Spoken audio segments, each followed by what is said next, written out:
San Marino, California, 1985. A city where millionaires hide behind hedges and nobody asks questions.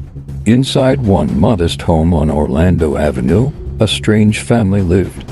John Sohus, a quiet, artistic man in his late 20s. His new wife, Linda, dark-haired, mysterious, recently married. And John's mother, Didi, an alcoholic widow who spent most days in a haze of vodka and resentment. 3 people, 1 house, too many secrets. John was the kind of man who built intricate dollhouses for a living, gentle, unassuming. He loved sci-fi, fantasy, and his wife, Linda, was more of a mystery. She told friends she had worked for a senator, that she had connections. No one quite believed her. And then there was Didi, John's mother. She did not approve of Linda. She did not approve of much. She drank, she brooded, she washed. The tension in that house could have been cut with a knife, but no one expected murder. Here is where the story turns strange. In late April 1985, John and Linda told Didi they were leaving. They had been offered a secret government mission. They said something involving computers, something classified. They could not say where. They could not say for how long. They packed their bags. They drove away. And Didi did nothing. For months, Didi told friends and neighbors that John and Linda were on a secret mission. She repeated it like a script. Government work, very hush-hush. But here is the question that should have been asked immediately. Why would a dollhouse builder and his mysterious wife be recruited for a classified government mission? No one asked. The couple vanished into thin air. Their car, blue Plymouth Horizon, was found abandoned in a grocery store parking lot months later, a dead end. For nearly a decade, the mystery of John and Linda Sohus gathered dust. Didi drank herself into a haze. Neighbors forgot. Then, in 1994, a man digging a new swimming pool at 1920 Orlando Avenue made a discovery, and the nightmare began again. On a Thursday afternoon in 1994, workers unearthed a body in the backyard of 1920 Orlando Avenue.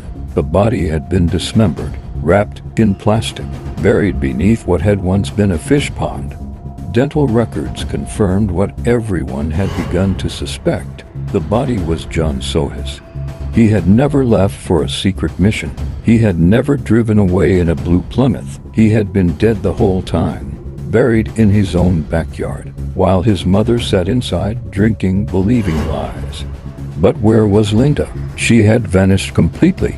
No body, no trace, no evidence that she had ever existed, beyond photographs and driver's license records. Detectives began digging into John and Linda's past, and what they found was stranger than fiction.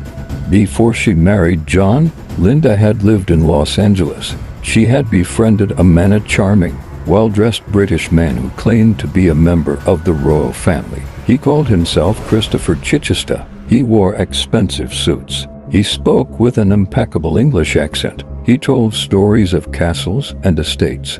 He was, of course, a liar. Christian Gerhard Schreiter was born in Bavaria, Germany. He was not a lord. He was not a count. He was not related to any throne. He was a failed actor, a pathological liar, and a man who had spent years inventing different versions of himself. He had been a student in the United States. He had lived in San Marino on Orlando Avenue as a tenant in the Sohus home. He had befriended John and Linda, and then he had disappeared around the same time they did. What happened in that house? No one knows for certain, but prosecutors would later argue that Christian killed John Sohus, perhaps in a fit of rage, perhaps to steal his identity, perhaps because John discovered his lies. He dismembered the body, he buried it in the backyard, and then he assumed a new identity. From San Marino, Christian reinvented himself again, and again, and again. He became Clark Rockefeller, supposed heir to one of America's wealthiest dynasties. He married a Harvard-educated businesswoman. They had a child. They lived in a Boston townhouse. He attended exclusive parties. He posed for photographs, all while John Sohus rotted in a shallow grave.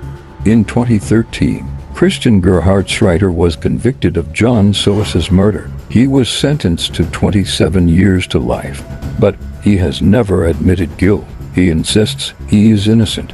He claims Linda Sohus was the killer, that she murdered John, fled, and framed him. Linda Sohus has never been found, alive or dead, accomplice or victim.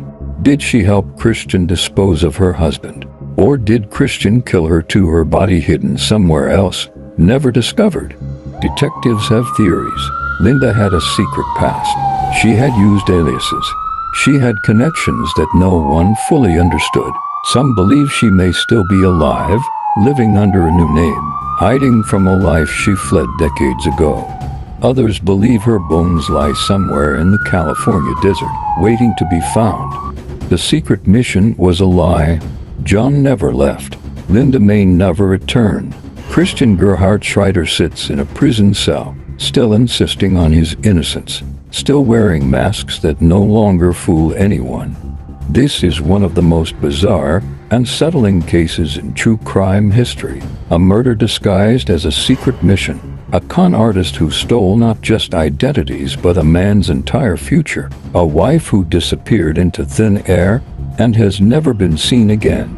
And after all these years, one question haunts everyone who follows this case.